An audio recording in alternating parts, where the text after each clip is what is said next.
से हमने बात की। पिछली भारतीय जनता पार्टी की सरकार ने क्या कार्य किया ये समझ नहीं आता। 55 महीनों से एचआरटीसी का नाइट और ओवर टाइम फंसा हुआ था। वो आगे चलाने की जो प्रथा थी कि हम क्या करेंगे, आगे वालों को देखते हैं।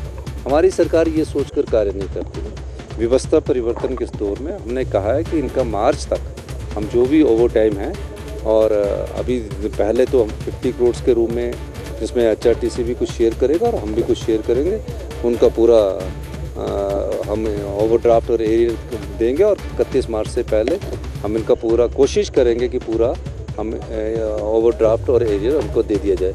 और 9 करोड़ रुपया जो है, जिसमें एचआरटीसी भी कुछ पैसे डालेगा, 9 करोड़ रुपया तुरंत प्रभाव से उनको दे दिया जाएगा। और दिवाली 28 तारीख को है। मैं कल परसों मंडे के और भी विभागों की जो दिवाली से पहले कुछ अनाउंसमेंट करनी हो, मैं उनको करूंगा। और निश्चित तौर पर दिवाली से पहले सभी को पे मिलनी चाहिए, तो 28 तारीख को सभी को पे मिले। इस दृष्टि से मैंने आज एचआरटीसी के सरकारी कर्मचारियों को पे देने की घोषणा की है, ताकि उनको वो दिवाली खुश से मिल सके, क्योंकि एक हमारा बहुत बड़ा त्यौहार है और इस त्यौहार में वो अपने जीवन खुशमय बना सके। यही मैं कहना चाहता हूँ। देखिए, मैंने कहा है कि एचआरटीसी को हम 1500 बसेस ग्रीन एनर्जी के रूप में देंगे। 297 करोड़ रुपया हमने एचआरटीसी को इलेक्ट्रिकल बसेस 327 खरीदने के लिए दे दिया है। 500 बसों का हम कंफर्ट लेटर और दे रहे हैं। 500 के बाद 500 बसों का हम हाइड्रोजन की टेक्नोलॉजी भी डेवलप हो रही है, उसमें देंगे। और बाकी जो बसें हैं उनका इलेक्ट्रिकल के लिए देंगे, तो 1500 बसें हम देंगे। बाकी एचआरटीसी को भी अपने लेवल पर काफ़ी बसेस, हम 200 बसेस का हमने बताया है। टेम्पो ट्रेवल्स भी कर रहे हैं। प्रदेश के हर कोने तक एचआरटीसी की सेवाएं पहुँचें और वेलफेयर के साथ कैसे अपने को आत्मनिर्भर एचआरटीसी बनाए, उसके लिए अधिकारी इसमें काम भी कर रहे हैं। जयराम जी बोल रहे हैं कि जयराम जी भी फाइनेंस मिनिस्टर थे, और फाइनेंस मिनिस्टर जी को ये पता होना चाहिए कि हमारा पेंशन और पे 2000 करोड़ रुपया कितना है और आया कितना है, और उसके बाद हमने 600 करोड़ रुपया एरियर दिया। जो हमारा सेंट्रल स्टेट टैक्सेस का शेयर जो है जीएसटी का, वो 1400 करोड़ रुपया आया। और पेंशन पे कितनी है? 2000 करोड़। तो 600 करोड़ वो भी तो हमने इंतजाम किया। और 600 करोड़ जो डीए दिया, वो 2600, वो भी इंतजाम किया 1200। और 200 करोड़ रुपया जो हमने एरियर जो परसेंटेज वाइज दिया, वो इंतजाम किया। और जो क्लास 4 के कर्मचारी थे उनको 20,000 से। तो ये कहना जयराम जी का ना, जो मैथमेटिक्स है, वो उनको जो अधिकारी जो लिख के दे देते हैं ना स्टेटमेंट, वो उसको छाप देते हैं। वो चाहे मंडी में हो, तो उनको थोड़ा इस मामले में ये नहीं कहना चाहिए कि सेंटर की, वो हमारा अधिकार है। उनके समय भी आता था, हमारे समय भी आ रहा है। हम उसको फिस्कल डिसिप्लिन से हम आगे बढ़ रहे हैं, क्योंकि आत्मनिर्भर जब हिमाचल की तरफ हम बढ़ रहे हैं तो उनको थोड़ी सी तकलीफ होनी है, क्योंकि उन्होंने तो जनता के धन को लुटाया है, संपदा को लुटाने का काम तो उन्होंने किया। तो हम इस व्यवस्था को, व्यवस्था परिवर्तन के द्वारा, जो 40 साल से व्यवस्था चली थी, बदलने की कोशिश कर रहे हैं। और मैं हिमाचल की जनता का भी धन्यवाद करना चाहूँगा, कर्मचारियों का भी, कि वो हमारे फैसलों से हमारे साथ खड़ी है, सहयोग दे रही है। जब हमने पेंशन की ना, तो किसी कर्मचारी संगठन ने आके विरोध नहीं किया, सिर्फ बीजेपी वालों ने टीवी के माध्यम से विरोध किया। नए नए शब्द ढूंढ के ले आते, हमको तो पता भी नहीं होता। आजकल हिमाचल के शब्द ऐसे ढूंढे जाते हैं। तो आप भी थोड़ी सी रिसर्च करके थोड़ा काम कीजिए। आपका बहुत बहुत धन्यवाद। 50 साल का हमारा सफर कैसा रहा और आगे का हमारा सफर कैसा रहेगा। हमारे एमडी साहब अभी कह रहे थे कि आगे का सफर बहुत चुनौतीपूर्ण रहेगा, लेकिन मैं उसमें जोड़ना चाहता हूं कि उज्जवल भी रहेगा। और मुख्यमंत्री जी यहाँ पे आए हैं, और ट्रांसपोर्ट डिपार्टमेंट से, ट्रांसपोर्ट से उनका बहुत गहरा रिश्ता रहा है। एक भावनात्मक रिश्ता भी है। माननीय मुख्यमंत्री जी के पिताश्री ने इस ऑर्गेनाइजेशन को सींचा, और जब आज उनका बेटा प्रदेश का मुख्यमंत्री है तो बहुत उम्मीदें हो जाती हैं।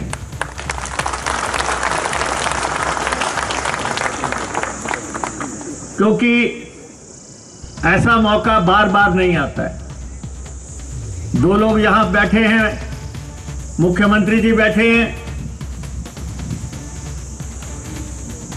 जिनके पिताजी आपके साथी रहे, हमारे एमडी साहब के पिताजी, उन्होंने यहां पे सर्विसेज दी, और सबसे महत्वपूर्ण तो यह है कि 24/7 जो है, 24 घंटे सातों दिन जो ऑर्गेनाइजेशन अपनी सेवाएं दे रहा है पिछले 50 साल से लगातार, उस ऑर्गेनाइजेशन, ये भी एक आपात सेवा ही है।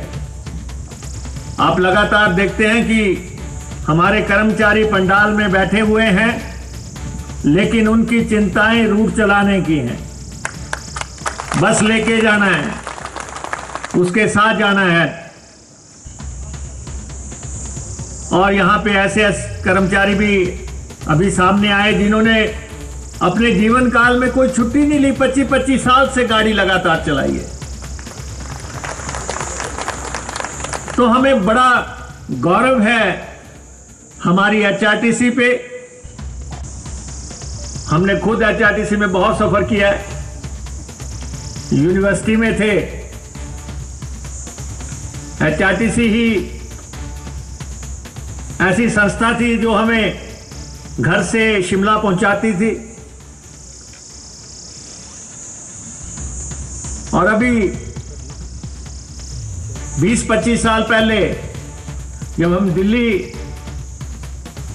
नौकरी किया करते थे तो एचआरटीसी ही थी जो हमें शिमला से दिल्ली लेके जाती थी। तो इसलिए रोजाना 6 लाख लोगों को जो है सफर करवा रही है, उस संगठन का नाम एचआरटीसी है। जो 20 करोड़ किलोमीटर चलती है वो एचआरटीसी है। मैं माननीय मुख्यमंत्री जी का आभारी हूं कि लगातार वो हमारी मदद कर रहे हैं, लगातार हमारा सहयोग कर रहे हैं। आज के इस कार्यक्रम में हमारे कर्मचारी यूनियंस के नेता, उन्होंने भी विचार रखे। हम लोकतंत्र को मानने वाले लोग हैं, हम यूनियंस को मानने वाले लोग हैं।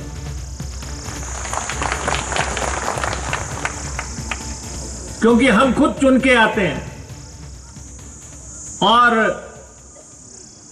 डायलॉग से ही किसी भी समस्या का हल निकलता है। और आप इतनी संख्या में यहां पे बैठे हैं, आप ये बता दें कि क्या हमारी सरकार ने जिस दिन से शपथ ली है आज दिन तक सारे कर्मचारियों को वेतन मिला है कि नहीं मिला है? कई लोग बोलते हैं एचआरटीसी के लोगों को वेतन नहीं मिला। अरे, हम वेतन देने के लिए एक दिन के भी डिफॉल्टर नहीं। आज हर एचआरटीसी कर्मचारी को हम वेतन दे रहे हैं। ये हमारी गवर्नमेंट की सबसे बड़ी सफलता है। हम अपने कर्मचारी को पेंशन दे रहे हैं। और बता दें कि हम पेंशन में कहां डिफॉल्टर हैं। क्या आप सबको आज दिन तक की पेंशन मिली है जब से सरकार आई है? तनख्वाह आपको हमने दी, पेंशन हमने आपको दी, परिस्थितियां किसी भी तरह की हो, लेकिन मुख्यमंत्री जी की मेहरबानी हमारे पे रही।